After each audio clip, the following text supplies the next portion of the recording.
Hello friends, आप सभी का वेलकम है हमारे YouTube channel online form coach पे। आज के हम इस वीडियो में बात करने वाले हैं आरआरबी रेलवे रिक्रूटमेंट बोर्ड द्वारा जारी किए गए एनटीपीसी अंडर ग्रेजुएट पोस्ट 2025 के नोटिफिकेशन के बारे में। यह भर्ती खास तौर पर उन उम्मीदवारों के लिए है जो कि 12th पास हैं और रेलवे में नौकरी करने का सपना देख रहे हैं। इस वीडियो में हम आपको बताएंगे कि आप कैसे आरआरबी एनटीपीसी ऑनलाइन फॉर्म 2025 को स्टेप बाय स्टेप सही तरीके से भर सकते हैं, कौन से डॉक्यूमेंट जरूरी होंगे, फीस कितनी है और आवेदन की तारीख क्या क्या है। सारी जानकारी एक ही वीडियो में। तो सबसे पहले जान लेते हैं कुछ ज़रूरी डेट्स। ऑनलाइन आवेदन शुरू हुए हैं 28 अक्टूबर 2025 से। अंतिम तिथि है 27 नवंबर 2025। फीस जमा करने की आखिरी तिथि है 29 नवंबर 2025। और अगर आपने कोई फॉर्म सुधारना है तो उसके लिए 30 नवंबर से 9 दिसंबर तक का डेट निर्धारित किया गया है। अब बात करते हैं वैकेंसी डिटेल की। तो इस बार कुल 3058 पदों की भर्ती निकली है, जो कि अंडर ग्रेजुएट लेवल के लिए, मतलब अब 12th पोस्ट पास मांगा है इसमें। और इसमें कुल 4 प्रमुख पोस्ट शामिल हैं। अगर आप इस वैकेंसी के लिए अप्लाई कर रहे हैं तो सारी जानकारी और डिटेल लिंक आपको वीडियो डिस्क्रिप्शन में मिल जाएगी। और हाँ फ्रेंड्स, वीडियो शुरू होने से पहले अगर आपने अभी तक हमारे चैनल को सब्सक्राइब नहीं किया है तो जल्द से जल्द सब्सक्राइब करें, लाइक करें और शेयर करें, ताकि आने वाली सारी सरकारी भर्ती और फॉर्म फिलअप गाइड की अपडेट आपको सबसे पहले मिले। अब देखते हैं कि इसका फॉर्म हमको कैसे फिल करना है। फॉर्म फिलअप करने के लिए हमको अपने मेन वेबसाइट पर आ जाना है। मेन वेबसाइट का लिंक मैं अपने डिस्क्रिप्शन पे दे दिया हूँ। लॉगिन पर जाना है। अगर जिसका पहले से 2024 या 2025 में किसी भी तरीके का आरआरबी का फॉर्म भरे हैं तो यहाँ पे भी आप देख सकते हैं, दिया गया है। नहीं तो आप क्रिएट अकाउंट पर जाएंगे तो देख पाएंगे कि ये सेम वही चीज़ दिया है कि 2024 या 2025 में जो पहले से फॉर्म फिल कर चुके हैं वो अपना लॉगिन आईडी पासवर्ड डाल के भी आगे बढ़ सकते हैं। अब देखेंगे कि अपना अकाउंट कैसे क्रिएट करना है। ये उनके लिए है जो 2024 या 2025 में कोई भी फॉर्म नहीं फिल किए। हमको अपना अकाउंट क्रिएट करना पड़ेगा इसके लिए, फॉर्म फिल करने के लिए। कंट्री ऑफ नेशनलिटी में इंडियन डालेंगे, आपका नाम डालेंगे। नाम आपके 10 के अकॉर्डिंग होना चाहिए, ना कि आधार कार्ड के अकॉर्डिंग। आधार कार्ड का अभी आगे आएगा ऑप्शन, मैं बताऊंगा कहाँ पे। यहाँ पे आपका डेट ऑफ बर्थ डालना है, ये भी 10 के अकॉर्डिंग आपको फिल करना है। यहाँ जेंडर डालना है। जेंडर के बाद अपना आपके फादर का नाम और मदर का नाम, ये भी दोनों आपके मार्कशीट के अकॉर्डिंग होगा। जिनके मार्कशीट में फादर या मदर का नाम मेंशन नहीं है वो अपने बाकी आईडी कार्ड के अनुसार डाल सकते हैं। यहाँ अपना ईमेल आईडी टाइप करेंगे और जनरेट ईमेल आईडी ओटीपी पर क्लिक करके एक ओटीपी जनरेट कर लेंगे। नीचे देखेंगे कि पासवर्ड का दिया है, पासवर्ड का कॉम्बिनेशन कैसा होगा ये हम बताएंगे बाद में। और ये वेरीफाइड थ्रू डिजी लॉकर या आधार कार्ड जिनके पास नहीं है वो कैसे आगे बढ़ सकते हैं वो भी हम आगे बताएंगे। तो देखिए, हमको यहाँ पे फिल कर लिया डिटेल, ईमेल आईडी अपना ईमेल वेरीफाई करवा लिए। अब मोबाइल नंबर टाइप करके जनरेट मोबाइल ओटीपी पर क्लिक करेंगे। देखेंगे अब मोबाइल ओटीपी आता है। मोबाइल ओटीपी डालने पर डायरेक्ट ये, अगर ओटीपी सही रहेगा तो डायरेक्ट वेरीफाई हो जाता है। देखिए यहाँ पे मैं अपना ओटीपी टाइप करूँगा, जैसे ही लास्ट कैरेक्टर टाइप करूँगा ओटीपी अगर सही है तो डायरेक्टली ओटीपी वेरीफाई हो गया। अब यहाँ 3 चीज़ का मैं नीचे जो verify through digi locker, verify through आधार कार्ड और आई डोंट है आधार कार्ड का मतलब मैं समझाता हूँ। आरआरबी या फिर किसी भी तरीके का सेंट्रल गवर्नमेंट का जो फॉर्म है वो आपके आधार कार्ड के थ्रू लिंक होते जा रहा है। हर चीज़ आधार कार्ड के थ्रू लिंक हो रहा है। वैसे ये फॉर्म भी है कि आपका केवाईसी या डायरेक्ट जो आप फॉर्म भरेंगे ये सारा चीज़ आपका आधार कार्ड से लिंक हो रहा है। तो इसलिए ये आधार कार्ड से एक्सेस मांग रहा है कि आपका डिटेल वहाँ से एक्सेस कर पाए। आपका फ़ोटो, नाम, gender, date of birth, address, ये सब आपका आधार कार्ड के थ्रू एक्सेस कर पाए। इसलिए ये आधार कार्ड लिंक करने बोल रहा है। अब बीच वाला ऑप्शन देखिए, सबसे इजी मेथड था जो कि वेरीफाई थ्रू आधार कार्ड। आधार नंबर हमने डाला, आधार ओटीपी जनरेट किया, आधार ओटीपी ले नहीं रहा, आधार सर्वर रेस्पॉन्ड नहीं कर रहा है। इस वजह से हम 1-2 बार मल्टीपल ट्राई करके देख सकते हैं। आधार अगर रेस्पॉन्ड नहीं करेगा तो डिजी लॉकर या फिर I don't have Aadhaar card की मदद से भी हम आगे बढ़ के देख सकते हैं। यहाँ पे देखिए ऐसा है कि आप सुबह ट्राई कीजिए या लेट नाइट पर ट्राई कीजिए, इस टाइप का ऑप्शन बात आ जाता है अगर आधार कार्ड के साथ है लिंक तो हम देखिए आधार कार्ड डिजी लॉकर के थ्रू आगे बढ़ते हैं। वेरीफाई हमने क्लिक किया, कंसेंट दिया, वेरीफाई पर क्लिक किया। उसके बाद यहाँ पे अपना आधार नंबर टाइप कर लेना है और नीचे कैप्चा कोड डाल के नेक्स्ट पर क्लिक करना है। देखिए मैंने डाल दिया है। अब नेक्स्ट पर क्लिक करूँगा तो यहाँ पे आएगा हमारा ओटीपी। हमारा जो रजिस्टर्ड मोबाइल नंबर है आधार कार्ड के साथ जो लिंक है उसमें ओटीपी आएगा। ओटीपी डालकर कंटिन्यू करना है। कंटिन्यू करने के बाद यहाँ पे देखिए मांगेगा हमसे 6 डिजिट का डिजी लॉकर सिक्योरिटी पिन। ये वो पिन है जो डिजी लॉकर ओपन करने के लिए लगता है। अगर आपके पास नहीं है तो फॉरगॉट सिक्योरिटी पिन पर जाके कंटिन्यू कर लें, या फिर पहले अगर आप रजिस्टर हैं तो आप बनाए होंगे तो भी, अगर नहीं बनाए हैं तो भी आप ये फॉरगॉट रजिस्ट्रेशन पर जाके, फॉरगॉट सिक्योरिटी पिन पर जाके आप आगे बढ़ सकते हैं। यहाँ पे हमको कंसेंट देना है कि हम क्या क्या डॉक्यूमेंट एक्सेस देंगे। तो यहाँ पे देखिए जो जो उनको ज़रूरी लगेगा वो तो ऑटोमेटिक टिक रहेगा। और भी अगर हम को एक्सेस देना है तो हम सेलेक्ट ऑल पर टिक करके हम सारा एक्सेस दे सकते हैं आरआरबी को, जैसे कि मैंने किया है। सारा एक्सेस आप दे देंगे। एक्सेस देने के बाद हम देखेंगे अलाउ पर क्लिक करेंगे। अलाउ पर क्लिक करने के बाद ये डिजिलॉकर के साथ लिंक हो रहा है, ये एक्सेस ले रहा है हमारा आरआरबी, और ये दोनों एक दूसरे से लिंक हो रहे हैं। लिंक होने पर सेम वही वेबसाइट पर आ जाएगा जिस पे हमने रजिस्टर कर रहा था स्टार्टिंग पे। अब यहाँ पे देखिए आपका सारा डिटेल ऊपर फिल हो चुका है। यहाँ पे देखिए मोबाइल नंबर भी वेरीफाई हो गया। यहाँ पे आधार कार्ड आपके आधार कार्ड के अनुसार आ गया, नाम आपका डेट ऑफ बर्थ यहाँ राइट पे दिखाते रहेगा, और आपका जो जेंडर है वो और आधार कार्ड का फोटो वहाँ पे दिखाते रहेगा। यहाँ पे आपको पासवर्ड डाल लेना है। पासवर्ड का कॉम्बिनेशन दिया है कि कैपिटल लेटर होना चाहिए, स्मॉल लेटर होना चाहिए, स्पेशल कैरेक्टर होना चाहिए, साथ में नंबर होना चाहिए। तो यहाँ पे देखिए हमने सारा कॉम्बिनेशन किया है, जैसे कि आई कैपिटल है, NDI ये छोटा है, उसके बाद @ स्पेशल कैरेक्टर में आता है, उसके बाद 1 2 3 नंबर में आता है। इस तरीके का आपका नाम या डेट ऑफ बर्थ ऐसा कुछ कॉम्बिनेशन बना के आपको पासवर्ड रख लेना है। I am not a robot captcha पे टिक करके preview and create an account पर क्लिक कर देना। क्लिक करते ही आप देखेंगे कि आपका डिटेल जो आपने फिल किया है वो यहाँ पे शो होते रहेगा। यहाँ पे देखिए राइट हैंड साइड पे आपका जो सारा डिटेल है, जो ब्लर है, वो सारा चीज़ आपको शो होते रहेगा। आपको चेक कर लेना है कि सारा डिटेल सही है या गलत है। अगर सही रहता है तो क्रिएट एन अकाउंट पर क्लिक करना। अगर कुछ भी फॉल्ट लगता है तो एडिट पर जाके चेंज कर लेना। ये एक बार अगर ये सबमिट हो गया तो इसमें कुछ भी चीज़ आप चेंज नहीं कर पाएंगे, इसलिए इसको ध्यानपूर्वक भरें। अपने डाटा से मैच कर करके, अपने ID कार्ड से या फिर आपके 10th के मार्कशीट के अनुसार आप एक एक चीज़ चेक करके आगे बढ़ें। प्रोसीड पर क्लिक करके देखेंगे क्या होता है। जैसे हमने प्रोसीड पर क्लिक किया तो ये डायरेक्टली वेबसाइट पर आ जाएगा। इसके बाद हमको लॉगिन कर लेना। लॉगिन पर क्लिक करेंगे तो हमसे हमारा ईमेल ID या मोबाइल नंबर मांगेगा। देखिए यहाँ पे 2 ऑप्शन है, आधार कार्ड के थ्रू लॉगिन कर सकते हैं या अकाउंट के क्रेडेंशियल के थ्रू। जैसे कि आधार कार्ड अभी काम नहीं कर रहा था तो आरआरबी अकाउंट क्रेडेंशियल पर क्लिक कर लेंगे नीचे वाले ऑप्शन पर। नीचे वाले ऑप्शन पर क्लिक करने के बाद आपसे आपका मोबाइल नंबर या फिर ईमेल ID दोनों में से कुछ भी यहाँ पे टाइप करेंगे, और पासवर्ड जो हमने अभी बनाया था India@123 उसको टाइप करके I am not a robot में टिक करके लॉगिन पर क्लिक कर लेंगे। जैसे ही लॉगिन पर क्लिक करेंगे यहाँ पे 2 फैक्टर ऑथेंटिकेशन आएगा। ये लॉगिन करने के लिए है। आपको सेंड OTP पर क्लिक करना है। आप या तो आप अपना OTP ईमेल पर मंगा सकते हैं या तो आप अपना OTP मोबाइल पर मंगा सकते हैं। सेंड OTP टू फ़ोन हमने किया है। आप OTP डाल करके लॉगिन पर क्लिक कर लेंगे। लॉगिन पर क्लिक करने के बाद यहाँ पे ऑप्शन दिया गया है ऑनलाइन एप्लीकेशन का। यहाँ आप देख सकते हैं आपको एक ग्रेजुएट पोस्ट का और एक अंडर ग्रेजुएट पोस्ट। अब यहाँ पे खास ध्यान देने वाली बात है कि नीचे वाला जो ग्रेजुएट पोस्ट लिखा हुआ है वो ग्रेजुएशन पास होने के बाद का लिखा हुआ है, और ऊपर जो लिखा हुआ है अंडर ग्रेजुएट पोस्ट वो लिखा हुआ है 12th के बाद वाले लोग के लिए। तो आप अगर 12th अभी कंप्लीट हो चुका है और आप 18+ हैं तो डायरेक्टली आप ऊपर वाले पे अप्लाई कर सकते हैं। यहाँ पे देखिए टिकट कलर के लिए निकला है, अकाउंट कम टाइपिस्ट के लिए निकला है, जूनियर टाइपिस्ट के लिए निकला है, इस टाइप का आपके लिए निकला हुआ है। आप अपना देख सकते हैं। यहाँ पे आपको रीजन सेलेक्ट कर लेना है और दोनों में टिक करके आगे बढ़ना है। इसके बाद यहाँ पे आप देखेंगे कि मैरिटल स्टेटस पूछा गया है, आपका रिलीजन, मदर टंग, ये सारा चीज़ को डाल लेंगे। उसके बाद लैंग्वेज ऑफ एग्जामिनेशन हिंदी में देना चाहते हैं, इंग्लिश में देना चाहते हैं, इसको डालेंगे। यहाँ पे आपके विजिबल मार्क होना चाहिए, कोई चोट का तिल या चोट का निशान या तिल का निशान, 2 निशान को डालेंगे। उसके बाद यहाँ पे आपका जो कम्युनिटी है, जनरल है, ST SC OBC, इसको सेलेक्ट करेंगे। यहाँ पे देखिए EWS को मैंने सेलेक्ट किया है तो यहाँ पे ऑप्शन दिखा रहा है कि EWS का जो फाइनेंशियल ईयर 2025-26 का है उसका हमको यहाँ पे डिटेल डालना है। उसके बाद यहाँ पे इशू डेट डालना है, कम्युनिटी सर्टिफिकेट नंबर। अगर आप OBC से हैं तो OBC में इस साल का मांगेगा। अगर आप लाभ लेना चाहते हैं वो भी सेंट्रल गवर्नमेंट से इशू होना चाहिए, जो नॉन क्रीमी लेयर वाला है जो हर साल बनता है। अगर क्रीमी लेयर है तो कोई बात नहीं, नॉन क्रीमी लेयर के लिए हर साल ये ज़रूरी रहता है कि आपको बनवाना है अगर आप कोई सेंट्रल लेवल का फॉर्म भरते हैं तो। आई अंडरस्टैंड एंड एग्री करेंगे। आपका कास्ट को डालेंगे, कम्युनिटी सर्टिफिकेट नंबर डालेंगे। उसके बाद नीचे पे कम्युनिटी सर्टिफिकेट इशूइंग अथॉरिटी डाल लेंगे। उसके बाद जो भी इशू किया है इसका यहाँ पे डालेंगे। इशूइंग का स्टेट चूज़ करना है यहाँ पे अपन को। उसके बाद डेट सेलेक्ट कर लेना है, किस डेट में आपका इशू हुआ है। डेट में ध्यान देंगे कि 1/4/2025 से पहले का डेट नहीं लेगा।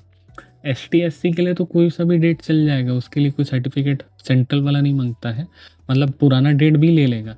मगर OBC के लिए खासकर, OBC और EWS के लिए खासकर अभी का डेट मांगेगा। SC है तो SC में भी यहाँ पे आपका कास्ट सेलेक्ट कर लेना है, आपका कम्युनिटी सर्टिफिकेट नंबर, उसके बाद कौन इशू किया है, कौन से स्टेट से इशू किया है, कम्युनिटी सर्टिफिकेट का डेट को सिलेक्ट कर लेना है। अब यहाँ पे देखिए आपको रेलवे का पास अगर आपको चाहिए तो हाँ करेंगे, अगर नहीं चाहिए तो नो करेंगे। रेलवे का पास इस तरीके का होता है कि आपको नियरेस्ट रेलवे स्टेशन डालना पड़ेगा, यहाँ पे जाति प्रमाण पत्र अपलोड करना पड़ेगा, और बाद में एडमिट कार्ड जब आएगा तो आपको रेलवे का साथ में पास भी आएगा।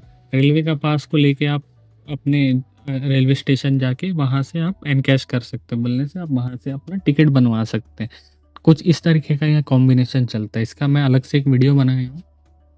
उसके बाद नीचे प्रेजेंट एड्रेस और परमानेंट एड्रेस का डिटेल डालना है। यहाँ पे स्टेट चूज़ कर लेना है, परमानेंट एड्रेस में एड्रेस डाल लेना है अपन को। मैं ये बोलना चाह रहा हूँ कि एड्रेस में अपन को जो एड्रेस है हमारा एड्रेस को टाइप करेंगे, उसके बाद अगर हमारा परमानेंट और प्रेजेंट एड्रेस दोनों सेम है तो नीचे टिक कर लेंगे।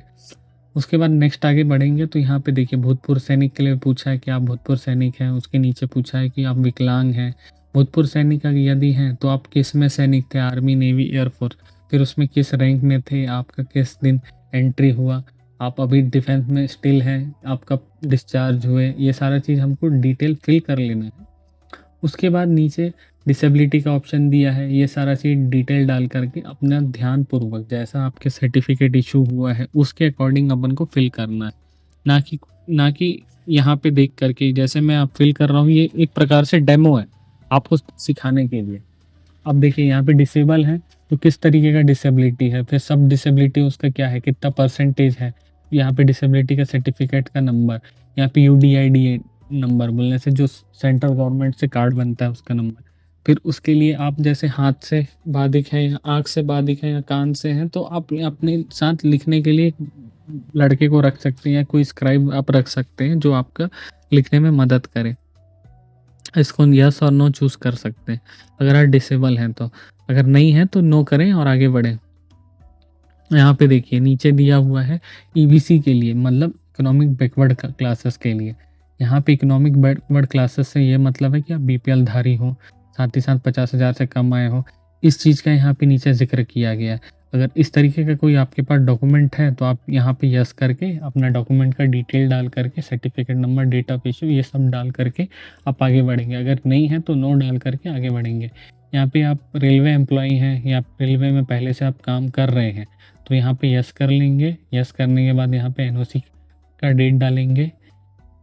आपने NOC ले लिया है और उसके बाद कौन से कैटेगरी में है, प्लेस ऑफ वर्किंग क्या है, आपका जोन क्या है, ये सारा चीज़ सेलेक्ट करके आगे बढ़ेंगे। अगर नहीं है तो नो, सिंपली नो में सेलेक्ट करेंगे, फिर आगे बढ़ेंगे। अब यहाँ पे देखिए नीचे यहाँ पे ये पूछा है कि आप रेलवे के अलावा किसी और जगह एम्प्लॉय हैं तो हाँ हैं, तो इसमें नॉट एप्लीकेबल की जगह आप स्टेट या सेंट्रल गवर्नमेंट ये सारा चीज़ चूज़ कर सकते हैं। उसके बाद आप आगे बढ़ सकते हैं। ये सारा चीज़ के लिए NOC वगैरह सब कंपलसरी है। यहाँ पे देखिए उसके बाद ऑप्शन दिया है bank detail for refund of fees. Refund of fees का क्लॉज ऐसा है कि आपका जैसे अगर 500 रुपये अभी फीस लग रहा है तो 400 रुपये रिटर्न हो जाएगा आपका, एग्ज़ाम अगर आप दिलाते हैं तो। अगर आप एग्ज़ाम देने जाते हैं तो वैसा इसका क्लॉज है। तो यहाँ पे अपना अकाउंट नंबर सही डालिएगा, जिस अकाउंट में आपको पैसा वापस चाहिए, आपका अकाउंट नंबर, IFSC कोड, ये सारा चीज़ सही होना चाहिए। उसके बाद नेक्स्ट ऑप्शन में बात करते हैं कि आपको डिटेल क्या भरना है। यहाँ अपन को 10th का डिटेल भर लेना है और साथ ही साथ 12th का डिटेल भर लेना है। आपका क्वालिफिकेशन, आपका कौन से स्टेट से पास हुए, जिला कौन सा था, बोर्ड कौन सा था, डेट ऑफ पासिंग कौन सा था, आपका रोल नंबर, और साथ में सर्टिफिकेट का नंबर। सर्टिफिकेट का नंबर सर्टिफिकेट के ऊपर नीचे कहीं ना कहीं दिया रहता है, आगे पीछे। साथ ही साथ आपको 12th का डिटेल डाल लेना है। यहाँ पे 12th में भी आपका जो भी डिसिप्लिन था उसको सेलेक्ट कर लेंगे, कौन से स्टेट से अपन पास हुए वो सेलेक्ट कर लेंगे, आपका जिला सेलेक्ट कर लेंगे। उसके बाद बोर्ड, जो आपका बोर्ड था 12th में, उसका बोर्ड को डालेंगे। बोर्ड को डालने के बाद यहाँ पे डेट ऑफ पासिंग सेलेक्ट कर लेंगे। डेट ऑफ पासिंग कई बार मार्कशीट में नहीं लिखा रहता है, सेंट्रल बोर्ड के में रहता है और कई बोर्ड में रहता है। जिस बोर्ड में नहीं दिया हुआ है आप सिंपली उसको 30 तारीख, 31 तारीख, तीसरा महीना और जो भी साल आपका पास हुए हैं उसको डाल करके, परसेंटेज डाल करके, आपको टाइपिंग आता है हाँ या ना में एक सिंपल जवाब देकर आगे बढ़ेंगे। उसके बाद देखिए ग्रेजुएशन का तो ऑप्शनल है, आप दे सकते हैं यहाँ पे। मगर ये पोस्ट जो निकला है वो 12th बेस के लिए है, ठीक है। मगर ये देखिए अभी ग्रेजुएशन का डिटेल डाले, ग्रेजुएशन में आपको सर्टिफिकेट कौन सा आपका सर्टिफिकेट है, बीए है, बीएससी है, बीकॉम है, इसको डाल लेना है। उसके बाद स्टेट सेलेक्ट कर लेना है, ज़िला सेलेक्ट कर लेना है। उसके बाद कॉलेज या यूनिवर्सिटी, कॉलेज या यूनिवर्सिटी में से कोई भी एक डालेंगे तो उस आगे बढ़ जाएगा। उसके बाद डेट ऑफ पासिंग, वैसे ही परसेंटेज डाल लेना है। परसेंटेज में ध्यान देंगे कि आपका जो 3 साल का है, तीनों साल का एग्रीगेट को कैलकुलेट करके डालेंगे। उसके बाद इसको ऐड करा लेना है। तो 10वीं 12वीं ग्रेजुएशन ये तीनों हमारा ऐड हो गया। ऐड होने के बाद हम आगे बढ़ेंगे। ध्यान देंगे कि ये सारा डिटेल हमारा मार्कशीट के अकॉर्डिंग हो, same to same. Bachelor degree का ऐड हो गया। उसके बाद हम नेक्स्ट कर लेंगे। नेक्स्ट करने पर हम देखेंगे कि आपका फ़ोटो और साथ में सिग्नेचर। फ़ोटो तो अब लाइव आने लग गया है कि आपको लाइव कैप्चर करना पड़ेगा। अब देखिए इसमें भी क्लॉज लॉन्ग है कि आपको कैसा फ़ोटो अपलोड करना है, मैं यहाँ पे आपको अच्छे से समझाऊंगा। राइट में आप देख पाएंगे कि स्पेसिफिकेशन दिया है कि किस तरीके का होना चाहिए। आपको नॉन वाइट क्लोथिंग पहनना है बोले से कोई से डार्क कलर का अपना ड्रेस पहनना है। साथ ही साथ आपको बैकग्राउंड वाइट रखना है, ठीक है। एकदम लाइटिंग में रहना है, चेहरा में अच्छा लाइट पड़ना चाहिए जिसमें चेहरा एकदम बराबर दिखना चाहिए। आपको कैमरा में स्ट्रेट दिखना है। उसके बाद सारा चीज़ आपको क्लियर दिखना चाहिए, मतलब सारा आपका जो डिटेल है, चेहरा का हेयर है, ये सब आपको क्लियर होना चाहिए, मतलब अच्छा कैमरा से होना चाहिए। उसके बाद आपका फ़ोटो ज़्यादा दूर या ज़्यादा पास नहीं होना चाहिए, या किसी भी आपका पार्ट का, चेहरा का पार्ट किसी में कटना नहीं चाहिए उस फोटो में। आप फोटो में आपका कैप, मास्क, ग्लास, किसी भी तरीका कुछ आपको वियर करके फ़ोटो नहीं खिंचाना है, तो ही आपका फ़ोटो ये सबमिट होगा। तो यहाँ पे देखते हैं कि किस तरीके का आपको फ़ोटो खिंचवाना है। देखिए ये ज़्यादा पास है, यहाँ पे कट गया, ये चश्मा लगाया है, यहाँ पे फेस क्लियर नहीं है, यहाँ पे बैकग्राउंड ब्लरी है, यहाँ पे फेस ही पूरा ब्लर है। इसके बाद यहाँ पे अच्छा क्वालिटी का फ़ोटो नहीं है, यहाँ पे सनलाइट आ रहा है और चश्मा लगाया है, यहाँ पे आधा डार्क आधा वाइट है, यहाँ पे टोपी लगाया है। इस तरीके का कुछ फ़ोटो नहीं होना चाहिए। बैकग्राउंड पूरा वाइट होना चाहिए, चेहरा एकदम क्लियर होना चाहिए और बीचों बीच होना चाहिए, तो ही फ़ोटो एक्सेप्टेड होगा। आप डायरेक्ट लाइव फ़ोटो कैप्चर कर सकते हैं इसके थ्रू, या मोबाइल के कैमरा के थ्रू कर सकते हैं। लाइव के लिए आप जैसे यहाँ पे जाएंगे तो लाइव के लिए आपके पास यहाँ पे देखिए 3 टाइम लेगा 5 मिनट में फ़ोटो। अगर आपके पास वेबकैम है या फिर आप लैपटॉप से फॉर्म भर रहे हैं तो आप यहाँ पे डायरेक्टली आपका साइट खुल जाएगा और यहाँ पे फेस आ जाएगा। यहाँ पे ब्लिंक करना है आपको वॉइस, उसके बाद फ़ोटो लेगा। या फिर आप लाइव इमेज करेंगे मोबाइल से कैप्चर करने के लिए, जैसे लाइव इमेज पर क्लिक करेंगे तो वही चीज़ यहाँ पे एक बार देख लेंगे कि कैसा आपको फ़ोटो अपलोड करना है, किस तरीके का आपको बैठना है, कैसा कंट्रास्ट में। अगर घर पे किसी भी वाइट कलर का आपका दीवार है या फिर आप वाइट का कलर का क्लॉथ है तो उसको आप अच्छे से लगा लेंगे ये लाइट के अगेंस्ट में, मतलब लाइट आगे होना चाहिए और आपका चेहरा जो है उस पर पड़ना चाहिए और पीछे आपका वाइट बैकग्राउंड होना चाहिए।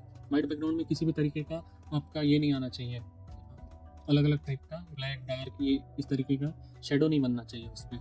देखिए यहाँ पे क्लिक करते साथ आपको QR कोड आ जाएगा। QR कोड आपको मोबाइल के थ्रू स्कैन कर लेना है।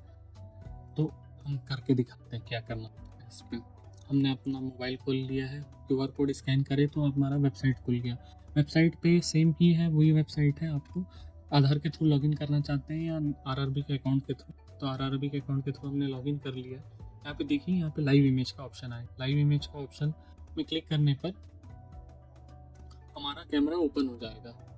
हम क्लिक करते हैं, एक बार हम आपको दिखाते हैं। जैसे ही हमने कैप्चर लाइव इमेज पर क्लिक किया तो यहाँ पे देखेंगे कि हमारा कैमरा ओपन हो गया। कैमरा में देख सकते हैं कि आप यहाँ पे हमारा पूरा वाइट बैकग्राउंड है, हमने डार्क कलर का कपड़ा पहना है, चेहरा भी बीचों बीच है।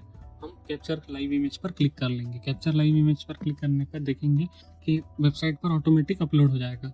अगर नहीं होता है तो वेबसाइट को एक बार रिफ्रेश कर लेंगे, तब देख पाएंगे कि आप साइट पर अपलोड हो गया। सिग्नेचर के लिए भी वैसे ही है। सिग्नेचर का डायमेंशन दिया गया है 35 mm × 20 mm या फिर 140 × 60 पिक्सल में ही आपको करना है। 30 से 49 KB के बीच में होना चाहिए आपका फिर सिग्नेचर, तो ये अपलोड हो जाएगा। अब देखेंगे उसके बाद आगे बढ़ने के बाद यहाँ पे आप देख सकते हैं कि जिस भी ज़ोन के लिए अपन फॉर्म भर रहे हैं वहाँ पे जो जो पोस्ट अवेलेबल है वो सारा अपन को यहाँ पे दिखाएगा कि आपका जो कास्ट के अकॉर्डिंग ये फॉर्म है वहाँ पे कितना पोस्ट खाली है, या किस किस आप फॉर्म के लिए किस किस अपन पोस्ट के लिए फॉर्म भर सकते हैं। तो प्लस पे आकर क्लिक करेंगे तो ऐड हो जाएगा। ऐड होने के बाद यहाँ पे अपन को टिक कर लेना है आपका जो भी जिस जगह से भर रहे हैं। जैसे आप अपन जिस जगह से बोलने से सिटी का नाम यहाँ पे टाइप करके प्रीव्यू एप्लीकेशन कर लेंगे सेव करके। आपको अगर अभी भी लगता है प्रीव्यू करने के बाद कि कुछ डिटेल इसमें गलत फिल कर लिए हैं, तो आप बैक करके यहाँ पे देखिए नीचे एडिट का ऑप्शन दिया हुआ है, एडिट का ऑप्शन में जाके एडिट कर लेंगे, नहीं तो आप सबमिट का बटन दबा के सबमिट करेंगे। जैसे ही हमने यहाँ पे सबमिट पर क्लिक करेंगे तो देखेंगे कि हमारा जो वेबसाइट है ये सेव हो जाएगा। ये प्रीव्यू दिखा रहा है, जो हमारा फॉर्म है जो डायरेक्टली सबमिट हो जाएगा। तो करके दिखाता हूँ मैं। जैसे हमने क्लिक किया ये सबमिट पर, तो ये सबमिट हो गया। अब हमसे पेमेंट मांग रहा है, जो हमारा फ़ीस था हमको फ़ीस पे करना है। तो फ़ीस के लिए SBI ई-पे का गेटवे है, इस पे जाके हम देखेंगे लेफ्ट साइड में डेबिट कार्ड, नेट बैंकिंग या UPI के थ्रू हम पेमेंट कर सकते हैं। तो हम किसी भी तरीके का हमको जैसा पेमेंट करना है UPI के थ्रू हम UPI QR जनरेट करके पेमेंट करेंगे। UPI QR पर क्लिक कर लिए, पे नाउ पर क्लिक करेंगे, उसके बाद देखेंगे QR जनरेट हो गया। जैसा हम बाकी पेमेंट करते हैं मोबाइल के थ्रू किसी भी मर्चेंट को या किसी भी दुकान वाले को, वैसे ही आपको मोबाइल का गूगल पे या फ़ोन पे से यहाँ पे पेमेंट कर लेना है। पेमेंट करने के बाद कुछ देर रुकेंगे। SBI का गेटवे है तो थोड़ा टाइम लेता है अपडेट होने पे। अगर नहीं भी होता है तो कोई बात नहीं, अगर आपके उससे पैसा कट गया है, मोबाइल से पैसा कट गया है, तो ध्यान देंगे। आगे के स्टेप मैं समझाता हूँ। ये देखिए हमारा पेमेंट सक्सेसफुल हो गया है। सक्सेसफुल होने के बाद देखेंगे कि ऊपर जो एप्लीकेशन हिस्ट्री है उस पर चले जाना है। एप्लीकेशन हिस्ट्री पर आपने जो जो फॉर्म फिल किया है वो सारा चीज़ आपको पहले का दिखाते रहेगा। पेमेंट कंप्लीट का दिखा रहा है, अगर पेमेंट नॉट कंप्लीटेड दिखाता है या पेमेंट नॉट डन दिखाएगा तो यहाँ पे देखिए वेरीफाई पेमेंट का ऑप्शन है। वेरीफाई पेमेंट पर क्लिक कर लेंगे तो वेरीफाई पेमेंट हो जाएगा, अगर आपके अकाउंट से पैसा कटा है तो। अगर पैसा नहीं कटा है तो आप फिर से एक बार पेमेंट कर सकते हैं। उसके लेफ्ट साइड में पेमेंट करने का ऑप्शन फिर से खुल जाएगा पे नाउ का, वैसा करके आप एक बार और पेमेंट कर सकते हैं। पेमेंट करने के बाद आप अपना प्रिंट आउट निकाल लेंगे या सेव कर लेंगे, सेव करके रख लेंगे।